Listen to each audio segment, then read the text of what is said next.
Let's talk with attorney Whitney Boan on this. It would seem they may have to revise the guidelines on this because logistically it seems like a difficult thing to enforce, which kid uses which bathroom, right?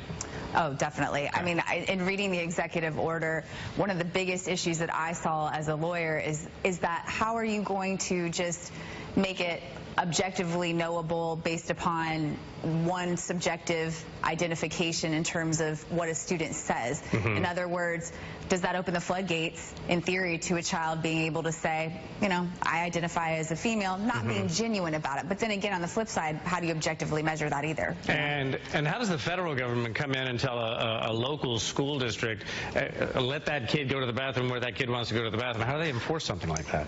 Well, I mean, what we're dealing with here is Title IX. And so because of the civil rights that are at issue here, the Department of Justice and the Department of Education have chimed in on this executive order. And what's being said is if you violate the civil rights of these individuals who are transgendered, you're at risk of losing your Title IX funding, which can amount to quite a bit of money for schools, millions of dollars. I'm raising my hand. I have a question because I'm always a big believer in I will defend your rights up until the point when it infringes on my rights or my child's right.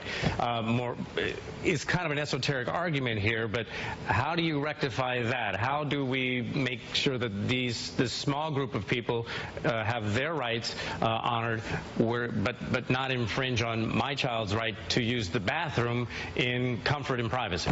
Well, I mean, I think what we're dealing with here is akin to maybe what was dealt with during desegregation in the 60s to some extent. I mean, there are legitimate concerns that you have as a parent and that other individuals have for their children, but we're talking about civil rights. The practical application is going to be another matter in terms of the funding to pay for separate bathrooms, if that has to become a thing for individual bathrooms, although you can't make a child who's transgendered use an individual bathroom.